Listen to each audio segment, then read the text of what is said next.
So I purposely waited a few months. I've lived with this Casio Edifice. I've worn it.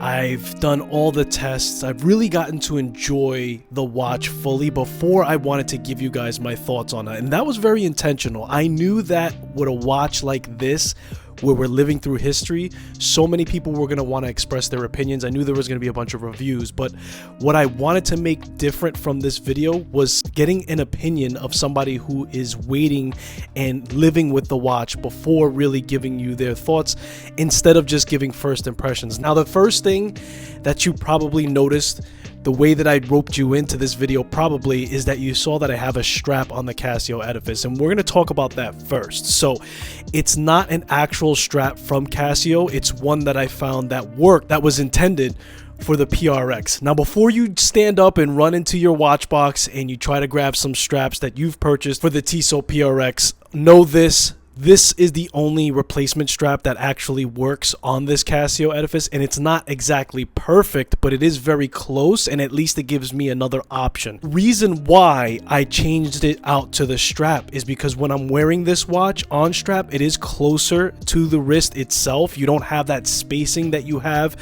when you wear the bracelet, which is what I want to talk about next. I'll leave a link in the description below for you guys to make the purchase for this strap, and if you want to swap that out for yourself. So Casio decided to do an integrated bracelet, and I don't particularly have a problem with integrated bracelets. In fact, with my experience with the Tissot PRX and some of the bracelets that were integrated that I've come across, it's a nice look, right? It does do what it's supposed to do, and Casio actually did a pretty good job with their bracelet overall, as far as the quality goes, as far as how this bracelet articulates and everything else. I wasn't mad at that part. What I was mad about is some of the things that they decided to opt out in, which would have made the wearing experience completely different. Casio, if you're watching this video, understand that I'm a fanboy, and 80% of the reason why I even made this purchase, even though I knew that there was a lot of things that need to be improved, at least in the aspect and in the opinion of a watch nerd. That's what we are on this channel. The people who view these videos, we're super nerds. We're not the person that's going out to buy one or two watches. We watch collect. We know about all the specifications and the things that we want on it. So we are going to be your harshest critic, but it is within your benefit to make these improvements that are going to make watch enthusiasts happy, because I understand that the market is a lot bigger for those people who are going for their, let's say, first watch. But at the end of the day, we are people that like to collect multitude of watches for the most part, if not 10, 20, 30, 60, 100 watches. And you have a strong following of people who love Casio, so I'm sure that there's a lot of people out there like me that bought this watch just because it was the first time you doing an automatic.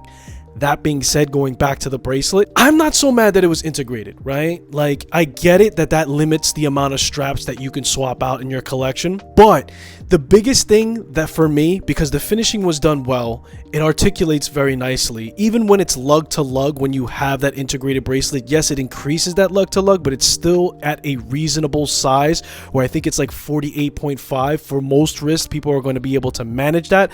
The watch itself is a lot less than that, so if you switch to a strap, it's way more manageable. But my biggest issue for the bracelet was the micro adjust tooled. As far as that's concerned, I really wished that they gave more than just 2 points, or at least if it was only going to be 2 points, I wish that they gave half links. But I could live with a larger size clasp. I understand what they were trying to achieve here by giving us a shorter clasp. I love the deployment buttons on it and how it sits pretty flush. The finishing is done immaculately. The brushing, the polishing, the fact that it's an H link. And look, if you're looking to purchase this watch, understand there's a friction pin and there's a collar within it. It was the first time that I actually experienced this, and I didn't understand why the pin kept slipping through. So pay attention when you're resizing this bracelet and make sure that you add that collar in order to catch the pin. But even still, I'm not mad that they used a friction pin. They actually did the finishing very nice. It articulates very, very well. The finishing, the brushing, the polishing, everything is very, very nice. They even did brushing on the clasp, where you're going to have the highest point of contact. So it makes a lot of sense. I mean, other than the fact that they should have given us more points of tooled adjustment, The bracelet is phenomenal. Now, I normally like to have a quick release, but again, it's an integrated bracelet, and I'm sure that if you own this watch, you've been hard-pressed to find a replaceable strap. So if you get the chance, take a look at the strap that I have in there. And again, this was meant for the Tissot PRX, but it's only going to be this specific strap that works. And I think the reason why is because of where it attached. It's very soft, so it's able to be manipulated into that space, and then it has a nice cutout to follow suit for the lugs that are flaring out to cover it up for the most part. So you guys might like that. Another thing before moving on, and this doesn't have to do with Casio, this has to do with the actual pin and buckle mechanism that I added to this strap. Now, it didn't come with the strap. That was also an additional purchase. But Fitwell Buckle makes a micro adjustment for the buckle itself. That's something that I added to this Casio strap that I found aftermarket as well. They were at the Wind Up Watch Fair. I purchased this, which has a brushed finishing.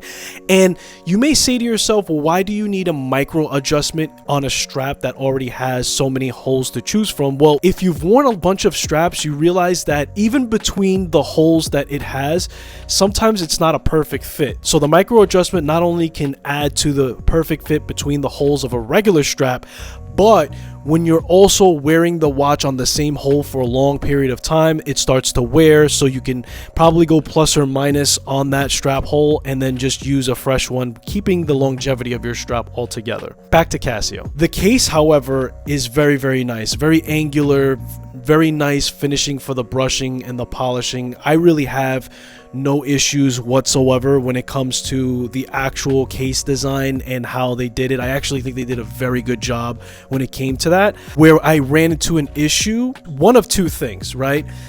It's either the crown dimensions or the crown finishing, one or the other. For me, I feel like they should have made the crown wider. They didn't necessarily have to make it thicker, but I think if they made the crown wider and gave it a different finish, that polished finish is a recipe for disaster for having a small crown plus having it have that polish, because you have gripping issues, and because this is an automatic movement, we'll get to that. It also doesn't feel good to interact with the keyless works for the watch when you're utilizing it. So that was a missed opportunity as well. They also didn't sign on the crown. Again, these are enthusiast things that we get really nerdy about. I would have loved to seen something to signify Casio being the maker of this watch, especially it being its first automatic watch altogether. So the crown needs to be improved as far as getting larger and having more of a grippy finish for sure. I don't necessarily need it to be a screw down crown. The watch effectively achieves 100 meters of water resistance without it having to be a screw down crown. By no means am I going to be challenging the watch in extreme aquatic activity, because it's more of a dress watch. It's definitely more of a gata watch, and that's how I'm going to treat it moving forward. The greatest strength to the watch, and possibly and actually its greatest weakness, is the dial and all of its composure altogether, right?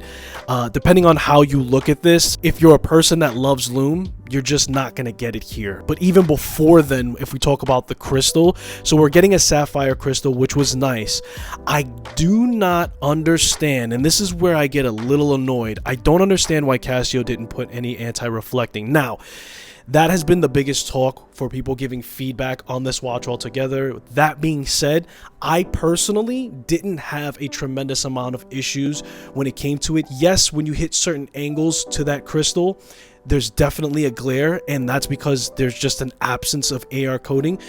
But overall, what I'm saying is I didn't have a lot of issue, and it just came down to the matter of just turning your wrist a little bit more if there was a direct sunlight kind of situation, and you could find reading the watch after the fact. What they did fail in even more so, in my opinion, is on the lume. Look, it's a dressier watch, so you could have done completely without it.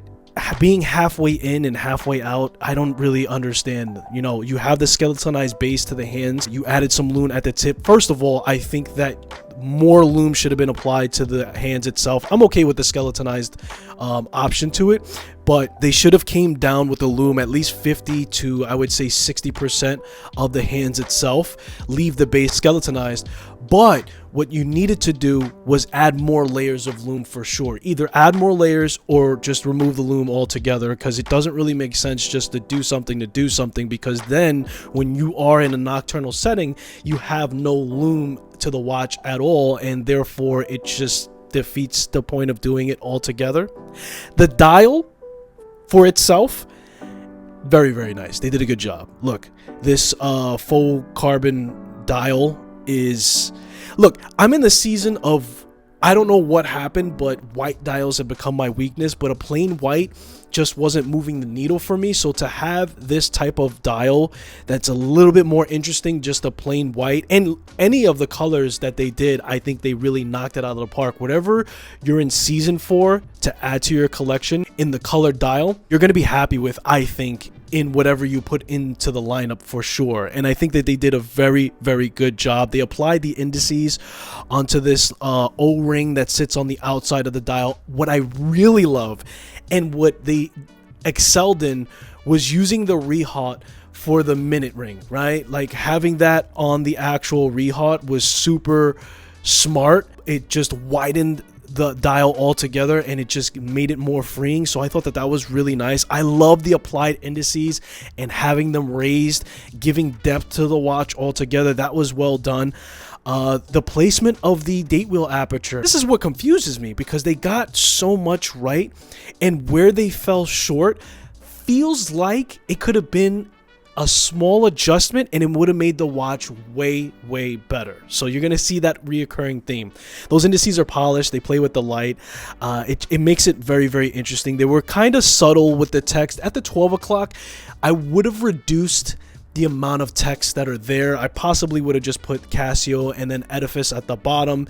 I understand why they put the automatic there, so I would probably trade the Edifice name being at the 6 o'clock position with the automatic, and then just leaving Casio at the top, and I would have made that larger like how the text was for the Edifice. Those are the changes that I would have made for the text overall on the dial, but that for me is very minuscule compared to the lume issue, the issues I brought up with the bracelet, the issue I brought up with the crown, especially with the crown. I think the crown doesn't get as, like, people don't realize how important the dimensions and finish are until something goes wrong. But other than that, you get a Grand Seiko-ish type of feel. The dimensions are fabulous. I mean, especially when you guys see it on the strap that I put on it, I love the dimensions. I think it's right on the money. Whether you have a larger wrist, I have a 7 1/4 inch wrist, or you have a 6 1/2 inch wrist, this is going to fit. Now, again, it's a larger lug to lug when you have it on bracelet, so it does change a little bit when it comes to that. So keep that in mind. Hopefully you guys can snag the strap that I utilized, or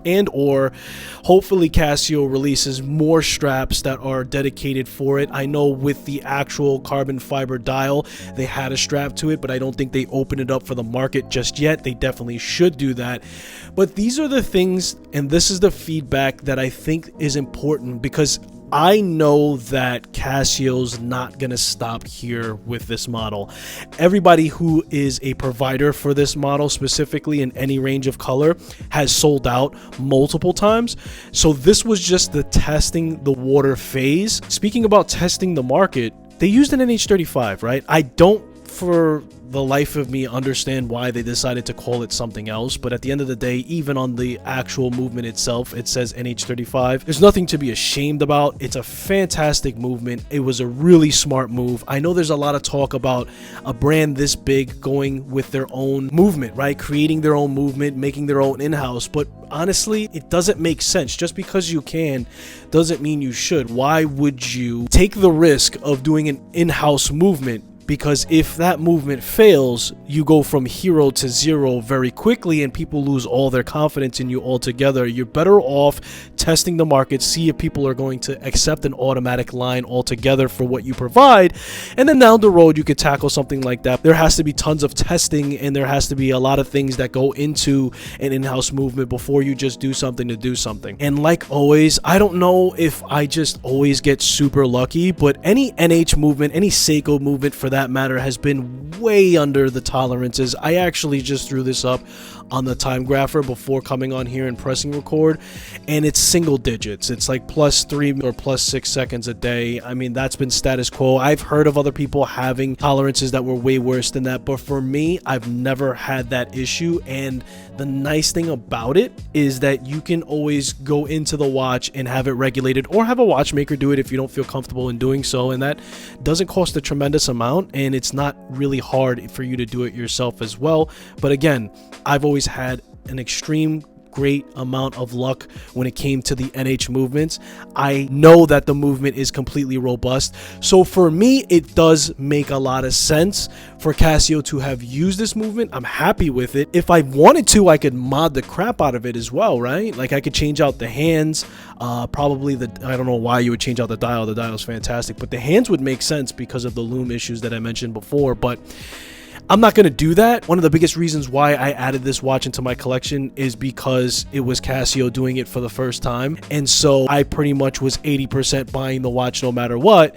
And I'm happy that I did overall. Now, before we close things out, I want to talk about the case back. They went with a mineral crystal. The case back is fine, but look, the NH35 is nothing to marvel at. I understand that you're probably trying to target people who are newer to the watch market, but understand, once again, it's worth beating a dead horse, that there are going to be loads of people that are interested, that are watch enthusiasts, that have way too many watches in their collection, but they're ready to throw another one in, especially when it's you making it. However, doing an exhibition case back on a movement that is very sterile is just not it, because you added now to the thickness of the case, you also added more compromise to the possible seals failing in the watch altogether. Again, I don't think anybody's challenging this watch to aquatic type of vibe. However, I think that they would have been better off giving us a solid case back, nice engraving, possibly like an embossed engraving that is very three-dimensional. Have added to whatever it is you decide to do on there, and then just make that case back a lot thinner in proportion so it sits flusher on the wrist altogether, which everybody would be happy about. So from here, you know, they're probably already working on the next watch, and it's probably too late to take all of the information that I've given in this video to make the improvements. I really do hope that Casio is able to get feedback like how we're giving here. Leave notes in the comments if you think that there are any other improvements that I've missed that you think that Casio would benefit from, because I would love to see by the 3rd or 4th generation just them hit everything on the head so everybody can enjoy an automatic version of their watch. If you got value from this video, please help me out in supporting the channel by hyping and doing all the things. And as always, I appreciate you guys for spending your most valuable asset, which is time, and I'll hopefully see you in the next one.